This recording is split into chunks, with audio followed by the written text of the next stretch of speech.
Bonjour à tous, c'est Kaizen Animé et on se retrouve aujourd'hui pour le 5e épisode de la série Les mangas pour les nuls. Commençons donc sans plus tarder avec le sujet d'aujourd'hui, le terme otaku.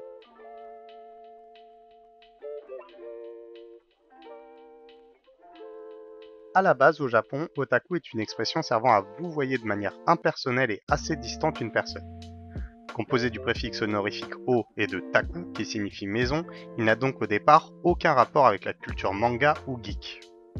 C'est en 1983 que l'essayiste japonais Akio Nakamori va la réutiliser et en faire un néologisme.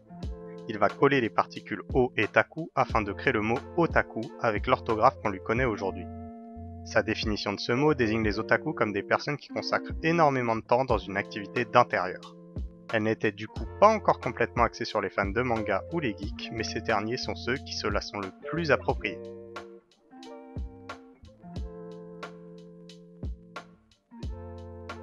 Je ne pense rien vous apprendre si je vous dis que les Japonais ont une culture qui prône le respect des règles et l'honneur. Ne pas travailler dur pour aspirer à une vie meilleure a longtemps été un signe d'affront au Japon. La pression poussait donc certains jeunes à craquer et à se réfugier dans cette culture otaku.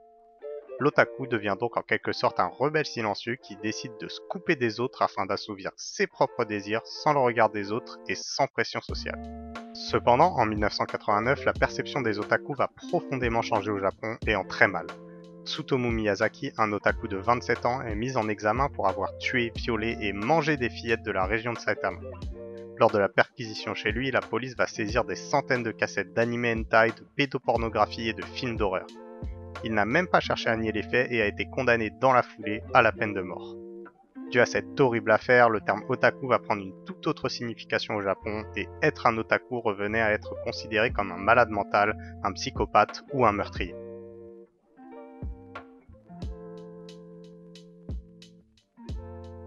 Heureusement, petit à petit, le terme otaku va beaucoup perdre de sa valeur péjorative, notamment grâce aux séries des années 2000 qui vont permettre de lisser son image. L'exemple le plus parlant est celui de la série japonaise Densha Otoko qui va changer la vision de l'otaku. Il ne sera plus considéré comme quelqu'un de solitaire et renfermé, mais plutôt comme quelqu'un de gentil, timide, qui fait des efforts et qui est souvent très maladroit. Cela va permettre un changement complet de l'image de l'otaku au Japon et une représentation plus régulière de celui-ci dans des séries, mangas, dramas, animés, etc. Même l'image cliché du garçon à lunettes un peu gros et aux cheveux gras va petit à petit disparaître. Cela est notamment dû aux mangas de type isekai qui vont montrer des personnages plutôt cool et beaux gosses, jouer aux jeux vidéo, lire des mangas, regarder des animés, etc. Le seul côté un peu négatif sur les otaku au Japon reste leur attirance pour la sexualité. En effet, qu'elle soit explicite ou discrète, la sexualité dans les animés et mangas, et surtout le fanservice, sont automatiquement reliés au mot otaku.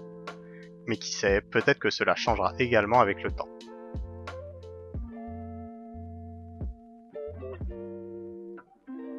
En France, le terme otaku s'est surtout généralisé grâce aux mangas et aux animés dans les années 2010.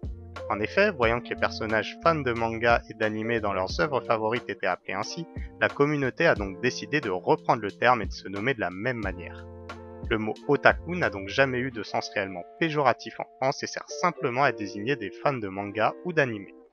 L'essor de la popularité des mangas ces dernières années va même permettre une utilisation très fréquente de ce mot et regrouper une réelle communauté sur différents réseaux sociaux. Voilà, c'est tout pour cette vidéo explicative sur le mot otaku. J'espère que vous en aurez appris autant que moi lors de cette vidéo. Si la vidéo vous a plu, n'hésitez pas à liker, partager et vous abonner, ça fait toujours plaisir. C'était Kaizen Animé, à la prochaine.